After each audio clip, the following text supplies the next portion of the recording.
makasama yung mga kababayan po natin sa ganitong mga pagtitipon.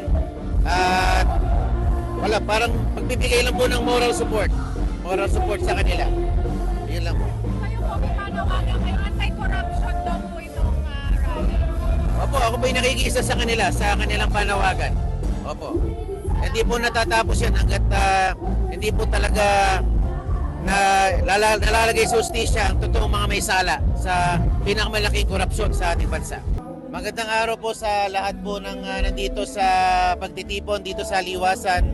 Ako po ay wala pong official na role dito sa pagtitipon dito. Ako lang dito ay nakasuporta.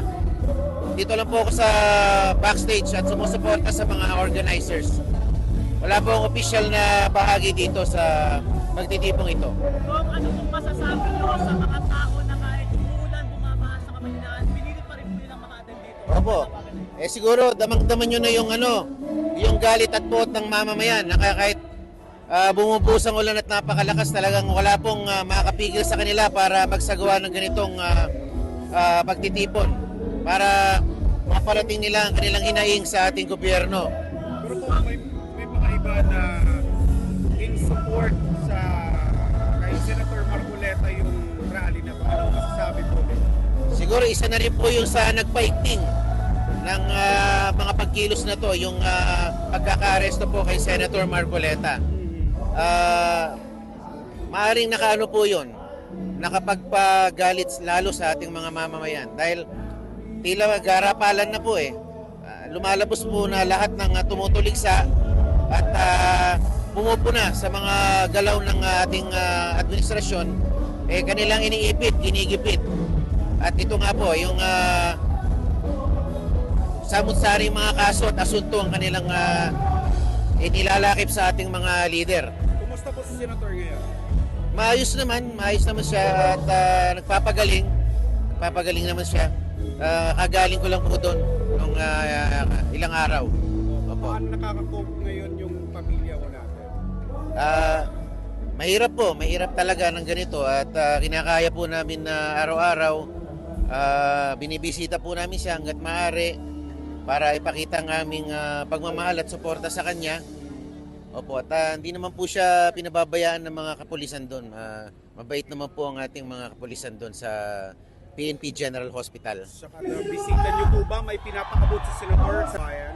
Hinihintay ko nga kung magpapadala siya ng mensahe. Okay. Siguro maya-maya po baka meron siyang ipadalang mensahe o liham para sa mga dumalo ngayong pagtitipon na to.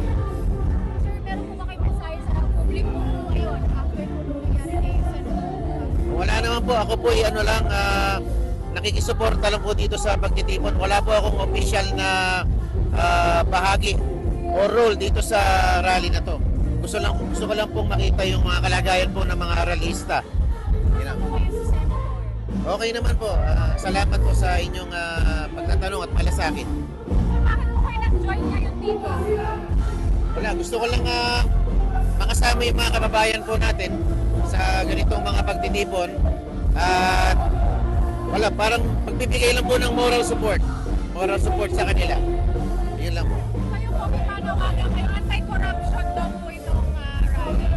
Opo, ako po yung nakikiisa sa kanila, sa kanilang panawagan. Opo. Hindi po natatapos yan hanggat hindi po talaga nalalagay sa hustisya ang totoong mga may sala sa pinakamalaking korupsyon sa ating bansa. How's your father po? Okay na po, he's coping. Kaya nagpapagaling po siya. Nagpapagaling. Ano po yung mensahe niyo sa mga tao sa Pilipinas ba? Ano po? Ano mga sunod na bakit? Para mapalabas natin Ayun po, naghain po kami ng mga motion para po tugunan o pakinggan ng ating mga korte.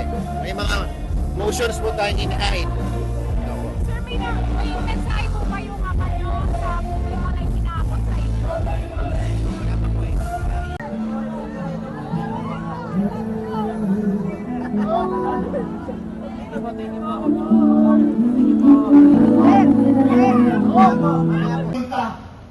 Dahil noong 2016 ay revolusyon pa rin ang ating sisigaw.